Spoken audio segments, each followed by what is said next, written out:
ఇది ఈవిడ అసలైనటువంటి స్వరూపం. నేనేమీ అబద్ధం చెప్పడం లేదు. This is the fact. మీరు వెళ్ళి కావాలంటే హరికృష్ణ దగ్గర కూడా మీరు స్టేట్మెంట్ తీసుకోవచ్చు. మీరు 25 లక్షలు వాళ్ళ ఫ్యామిలీ గొడవ నీకెవరు తలదూర్చమన్నారు? దానిలో వాళ్ళ ఫ్యామిలీ గొడవలు తేల్చడానికి పోలీసులు ఉన్నారు, దిశ పోలీస్ స్టేషన్లు ఉన్నాయి, కోర్టులు ఉన్నాయి, మహిళా కోర్టులు ఉన్నాయి, ఇంకోటి వాళ్ళ వైఫ్ పట్ల వాళ్ళ పాప పట్ల మా అందరికీ చాలా సానుభూతి ఉంది. అంత పెద్ద గొడవ గత 2-3 సంవత్సరాలుగా జరుగుతున్నప్పుడు కూడా ఈ నియోజకవర్గంలో ఉన్నటువంటి వయసు పెద్దలు కూడా ఆ అమ్మాయికే అమ్మాయి పట్ల నిలబడ్డారు. అందరూ కూడా ఎందుకమ్మా మీరు గొడవలు ఆడుకుంటారు, తేల్చుకోండి, లేదా కోర్టులో సక్రమంగా తేల్చుకో, ముందు వికలాంగురాలైనటువంటి అమ్మాయి భవిష్యత్తు చూడండి అని అందరూ చెప్పినారు, వీళ్ళకి కానీ వాళ్ళకి కానీ. అలాంటి వ్యక్తిగతమైన గొడవల్లో కూడా మీరు దూరిపోయి పార్టీ ఫండ్ 25 లక్షలు అడుగుతారా? ఇది నీ అసలైన స్వరూపం. ఇలాంటి వ్యక్తిగతమైన అంశాలు మాట్లాడకూడదని చెప్పి మేము అసలు మాట్లాడటం లేదు. వ్యవస్థలో లోపాల గురించే మాట్లాడుతున్నాం మేము ఇన్నాళ్ళు కూడా. తోపుడు బళ్ళు ఏ షాప్ ముందు పెట్టుకొని ఉంటే ఆ షాప్ నుంచి నెలకు 1000 రూపాయలు, అంటే ఒక షాప్ దగ్గర నుంచి బండి ప్లస్ బండి వెనుకున్న షాప్ నుంచి 1000 రూపాయలు కలిపితే 2000 రూపాయలు ఒక షాప్ దగ్గర నుండి. ఈ మొత్తంగా ఈ పలాస కాశీపురం మున్సిపాలిటీలో ఎన్ని తోపుడు బళ్ళు ఉన్నాయి? కేటీ రోడ్డు మీద తోపుడు బళ్ళు మించి కూడా వసూలు చేసుకునేటటువంటి దౌర్భాగ్యం ఈ ప్రభుత్వం వచ్చిన తర్వాత వచ్చింది. నువ్వు వసూలు చేస్తున్నావా, మీ ఆయన వసూలు చేస్తున్నాడా, ఇంకెవరో వసూలు చేస్తున్నారా అన్నది కాదు. ఇక్కడ వ్యవస్థలు ఎంత అధ్వానంగా ఉన్నాయనేది తెలియజేస్తా ఉన్నాను. These are all facts. మళ్ళీ పోలీసులు తోపుడు బళ్ళోళ్ళని పిలిచి అలాంటి డేట్ జరగడం లేదని మీరు చెప్పండి అని పోలీసులు అంటే వాళ్ళు చెప్తారు. హట్ అలాంటి డేట్ లేదు, అలాంటి అక్రమాలు ఏం జరగడం లేదని వాళ్ళు చెప్పేస్తారు. భయంకో భక్తికో ఇంకో దానికో చెప్తారు. బట్ దిస్ ఈజ్ వాస్తవం, దిస్ ఈజ్ ది ఫ్యాక్ట్. ఇలా మాట్లాడడం మొదలు పెడితే నిద్రపోవడానికి కూడా మీకు అవకాశం ఉండదు. ఆ స్థితి తెచ్చుకోవద్దు మీరు, మేము రాష్ట్ర పాలసీల మీదనే, ప్రభుత్వ పాలసీల మీదనే నిరంతరం మాట్లాడుతూ ఉంటాం. ఒకసారి స్థానిక అంశం మీద మాట్లాడింది కేవలం local GST, liquor tax, additional liquor tax మీదనే మాట్లాడిన తర్వాత కొంత కంట్రోల్ అయినట్టయింది, సర్దుమణిగినట్టయింది. మళ్ళీ మొదలవుతుంటే మళ్ళీ what are you up to in front of me, ఓడిపోయి ఉండొచ్చు, గాలి గెలిచినావు, what are you up to? నీ చదువు ఏంటి, నా చదువు ఏంటి? సామాన్యుల కష్ట నష్టాల్లో మా భాగస్వామ్యం ఏంటి, నీ భాగస్వామ్యం ఏంటి? ఈ ప్రాంతం అభివృద్ధి కోసం చేసినటువంటి నాకు వచ్చినటువంటి అవకాశంలో నా ప్రయత్నం ఏంటి? 60 సంవత్సరాలు తాతలు తండ్రుల పేరు చెప్పుకొని ఉన్నటువంటి మీ ప్రయత్నం ఏంటి? మీకు నా కంపారిజన్ ఏంట? కేవలం ఎమ్మెల్యే కాబట్టి నీ గురించి మాట్లాడుకోవడం తప్ప నీ గురించి మా ఇంట్లో కుక్కలు కూడా మాట్లాడుకోవచ్చు. This is the fact. కేవలం ఎమ్మెల్యే కాబట్టి మాట్లాడుకోవడం తప్ప, once again I'm reiterating my words, మా ఇంట్లో ఉన్న కుక్కలు అవి కూడా నీ గురించి మాట్లాడుకో, అది నీ స్థాయి. నువ్వేమో నా గురించి నువ్వు పసుపు అంటావు. నువ్వు పసుపు అనేవచ్చు, సైకో అనేవచ్చు, ఎవడికి ఏది పడితే అది ఇష్టానుసారం నువ్వు ఆరోపణలు చేయొచ్చు. నల్లబొడ్లూరు కొండని, ఉజ్జుడు మెట్టని నీ మొగుడిచ్చాడా? నల్లబొడ్లూరు కొండలో తవ్వి నాకు డబ్బులు నీ మొగుడిచ్చాడా? ఉజ్జుడు మెట్టలో నీ మొగుడిచ్చాడా నాకు డబ్బులు? కోవెక్కి మాట్లాడుతున్నావు, నోరుకు అడ్డు అదుపు లేదా? ఇంకా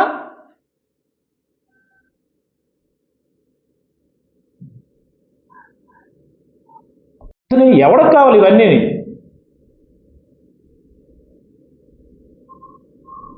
నీ తోలుబొమ్మల మాటలు ఎవరికి అవసరం? ఇక్కడ ఈ నియోజకవర్గానికి ఎవరికి అవసరమా? నువ్వు ఎలాంటి దానివో? నువ్వు ఎమ్మెల్యే అయింది నియోజకవర్గ ప్రజల కోసం పనిచేయడానికి. ఈ నియోజకవర్గంలో అనేక సమస్యలు ఉన్నాయి. ఎవ్రీ ఇయర్ కొత్త సమస్యలు వస్తూ ఉంటాయి. వాటి కోసం పనిచే, వాటి గురించి మాట్లాడు. సాక్షి మీడియాలో కథనం వస్తే సాక్షి మీడియాకు సంబంధించి నువ్వు ఖండనివ్వు. సాక్షి మీడియాలకే పిలిచి ఇదిగోవా మీరు ఇలా వేశారు, నేను తప్పు చేయలేదని నువ్వు ఖండనివ్వు.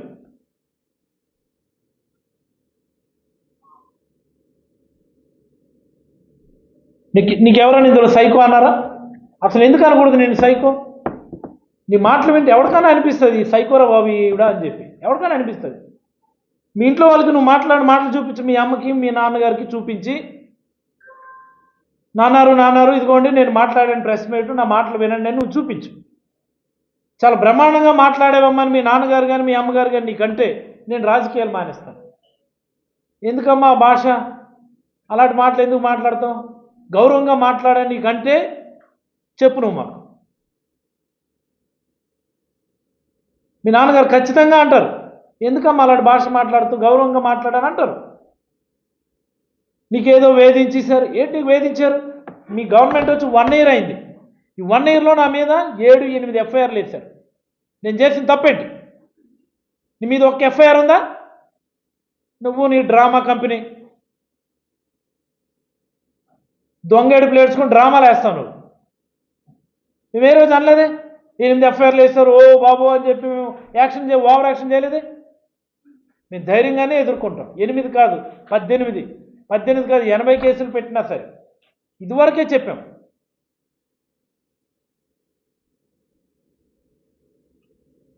ఒక ఆబ్జెక్టివ్ కోసం రాజకీయాల్లోకి వచ్చిన వాళ్ళు అండర్ ఎనీ సర్కమ్స్టాన్సెస్ ఆబ్జెక్టివ్ డివేట్ అయ్యే పరిస్థితి ఉండదు.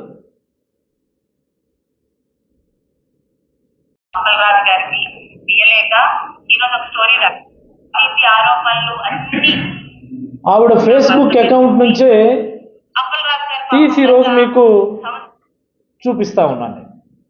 ఆవిడ భాష, ఆవిడ యొక్క ఏమనుకుంటారో మరి ఆవిడ సంస్కారం మీ అందరికీ ఒకసారి ఆవిడ అందమైనటువంటి భాషా ప్రావీణ్యం ఎలా ఉంటుందో మీకు చూపిస్తాను నేను. చూడండి. కాలంలో ఏమి చేయలేక ఈరోజు ఒక స్టోరీ రాయించారు. ముందుగా సాక్షి ఛానల్కి, సాక్షి యాజమాన్యానికి, మాజీ పశువు అప్పలరాజు గారికి నేను అడుగుతున్నాను. సాక్షి మీడియాలో ఆవిడ మీద వాళ్ళ ఆయన మీద ఒక వార్త వచ్చింది. వాస్తవంగా అవన్నీ వాస్తవాలే. నేను పూర్తిగా వినలేదు కానీ మా వాళ్ళు చెప్పారు.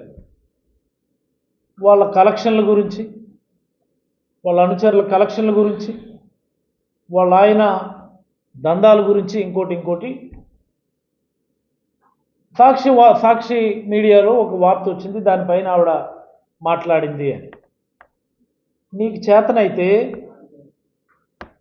నీకు చేతనైతే సాక్షి మీడియాలో వచ్చినటువంటి కథనాన్ని ఖండించు.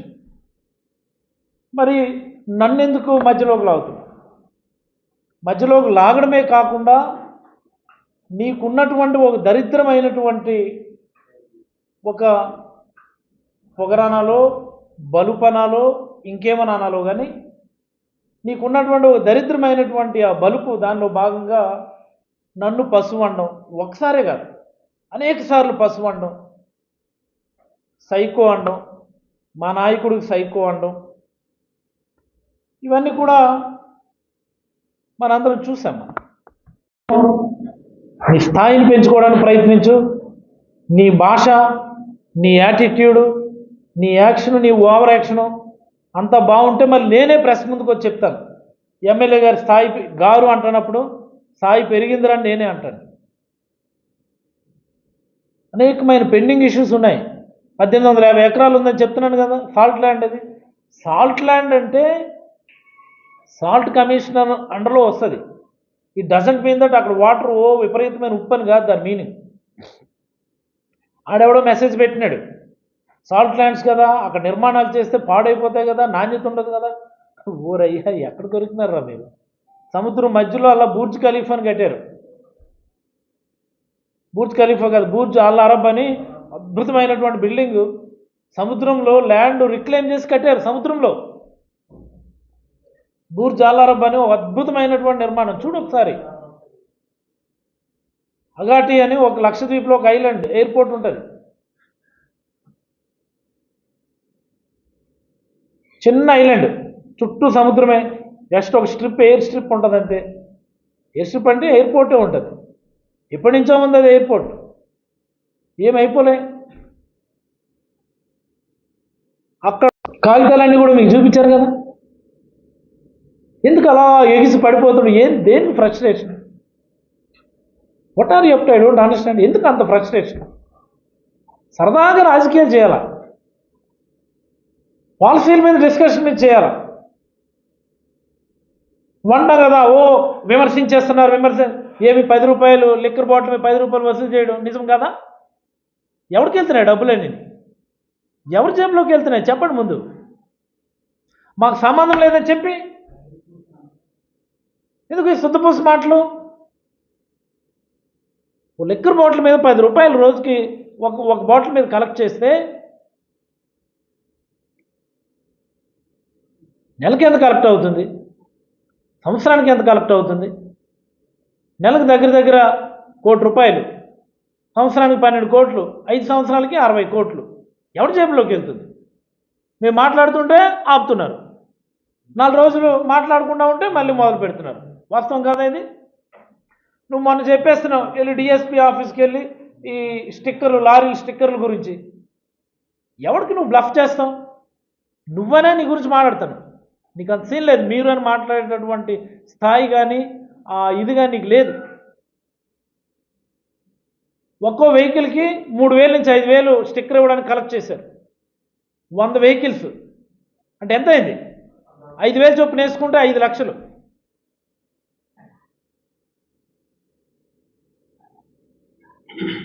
నెలకు 5 లక్షలు అయితే సంవత్సరానికి ఎంత అవుతుంది? 60 లక్షలు. ఎవరి జేబులోకి వెళ్తున్నాయి ఇవన్నీ? నువ్వు మాట్లాడేస్తున్నావు. నువ్వెంత శుద్ధపూసో పలాస నియోజకవర్గ ప్రజలందరికీ కూడా తెలియాలి. మన ఎమ్మెల్యే సుగుణవతి, సంస్కారవతి, నువ్వు కూడా నా గురించి మాట్లాడేస్తున్నాడు. నువ్వు చేసింది ఏంటి? నువ్వు, మీ నాన్నగారు, మీ తాతగారు ఈ ప్రాంతానికి చేసిందేంటి చెప్పండి. I'm asking this question repeatedly. దానికి ఎవడు ఆన్సర్ చెప్పడు. సొల్లు మాటలు మాట్లాడుతవచ్చు మీడియా ముందుకు వచ్చి. ఉజ్జుడు మెట్ట, నల్లబొట్లూరు. ఉజ్జుడు మెట్ట ఎవడు రిజిస్ట్రేషన్ చేసుకున్నాడు? ఎవడికి అమ్మాడు? నీ పార్టీలోకి చేరాడు కదా, వాళ్ళ బ్రదరే కదా రిజిస్ట్రేషన్ చేసుకున్నది. ఆయన ఎవడికి అమ్మాడు కదా, వాళ్ళు కంబైన్డ్గానే డెవలప్మెంట్ చేశారు కదా. వాళ్ళు నన్ను వ్యతిరేకించి మీ పార్టీలో చేరారు కదా. ఇంకా వాళ్ళకి నాకు లింకులు పెట్టేస్తున్నావా?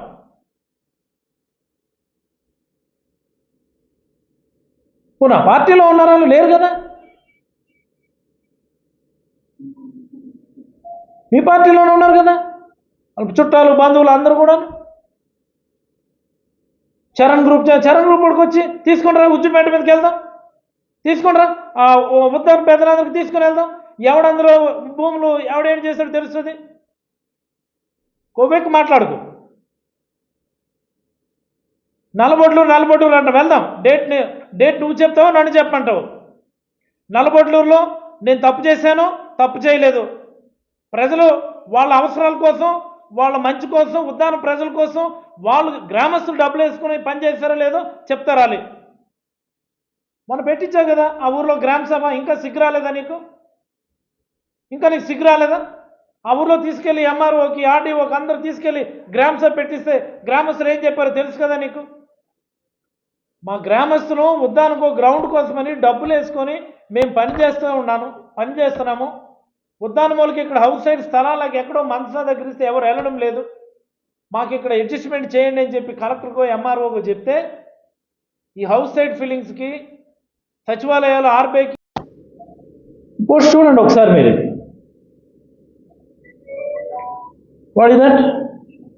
ఈ రుగ్మత నుండి కోలుకొని మళ్ళీ మా ఎమ్మెల్యే గారు త్వరగా మామూలు స్థితికి చేరుకోవాలని మనస్ఫూర్తిగా కోరుకుంటున్నాను.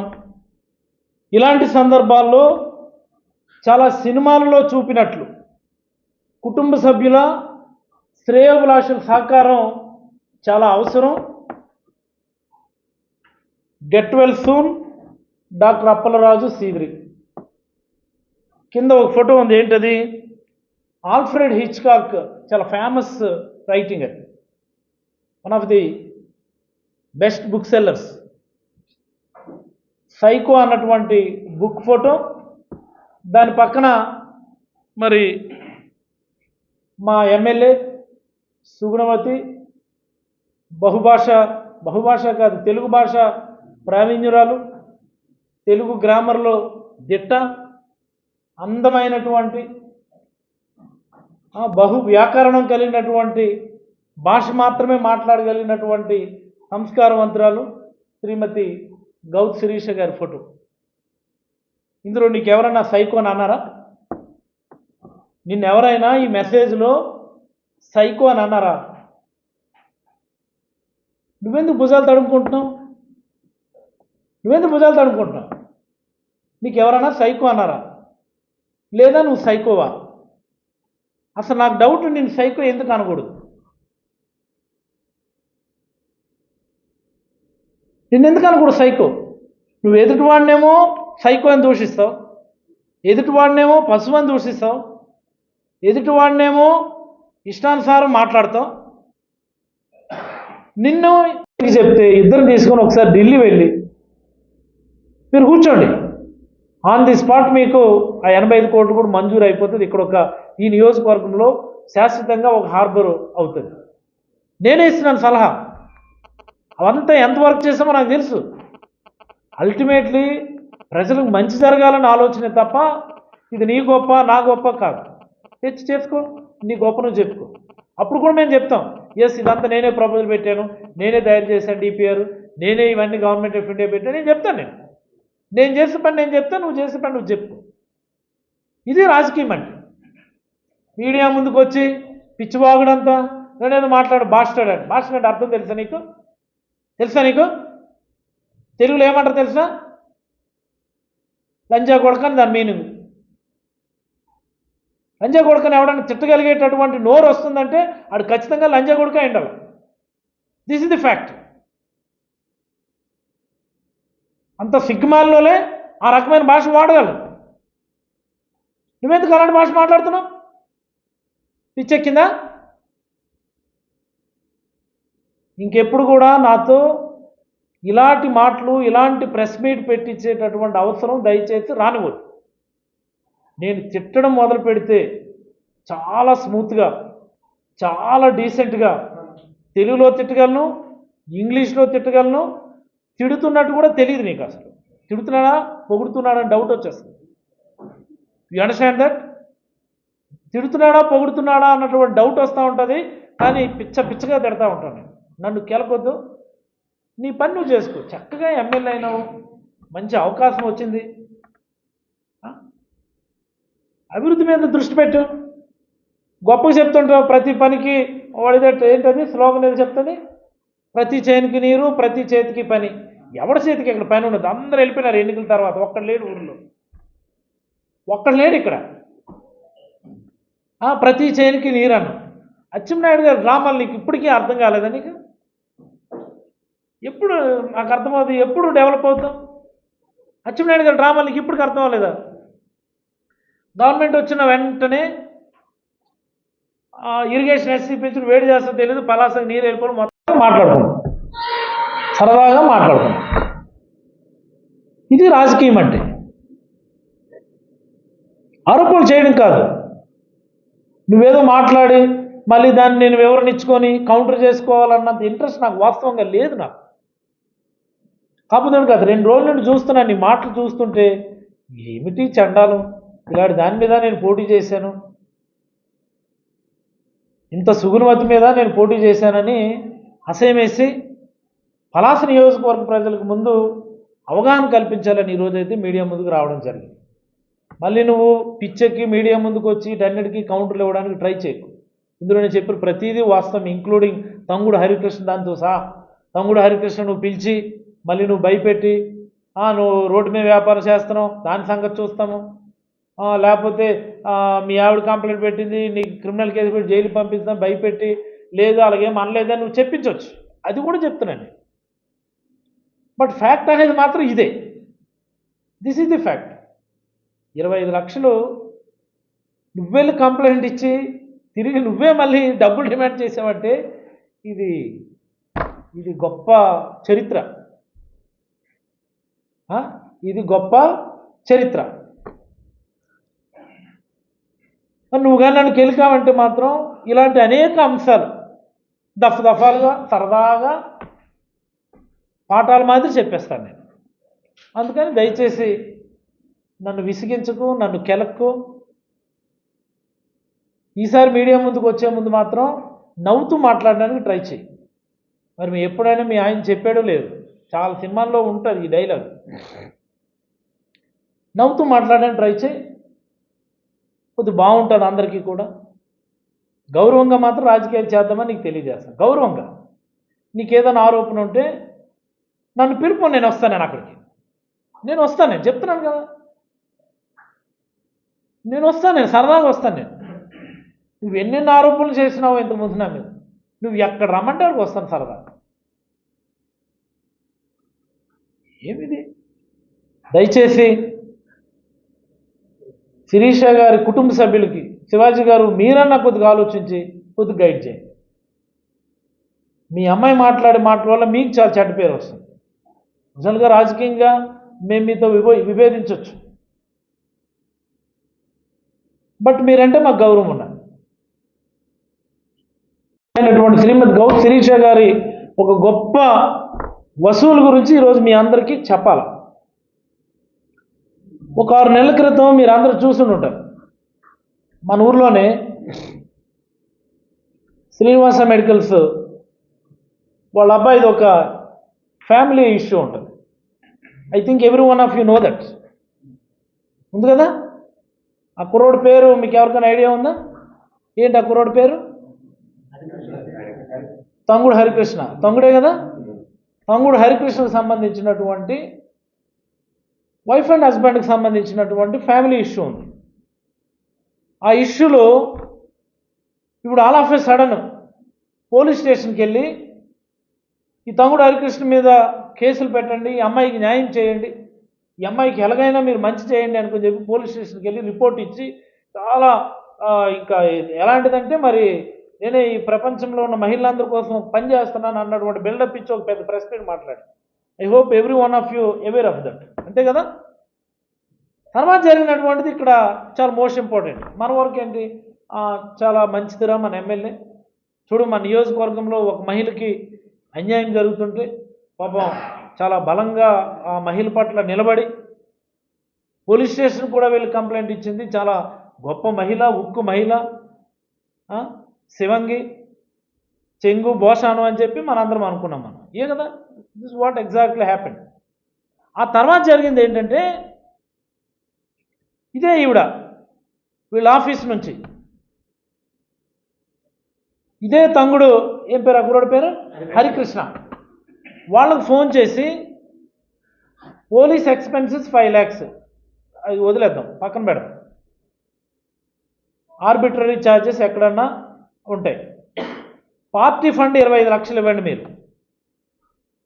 తెలుగుదేశం నాయకులందరికీ ఫోన్లు చేసి మీరు ఫేస్బుక్లో మెసేజ్ పెట్టండి, మీరు ఫేస్బుక్లో మెసేజ్ పెట్టండి, పెట్టకపోతే మీరేం నాయకులు అని చెప్పి గింజుకుంటున్నారు. చూడు, మీ ఆయన ఫోన్ చేసి ప్రతి వ్యక్తి కూడా తిరిగి నాకు ఫోన్ చేసి చెప్తారు, దుబ్బేస్తున్నారు సార్ వీళ్ళు మాకు, ఏంటి నాసా, ఎప్పటికి ఎన్నికలు వస్తాయి, నష్టమో నష్టమో, ఏమిటి బాధ అని చెప్పి మీ వాళ్ళే చెప్తుంటారు. ఇవన్నీ వాస్తవాలే. దయచేసి నన్ను కెలుక్కోవద్దు, నన్ను రెచ్చగొట్టదు,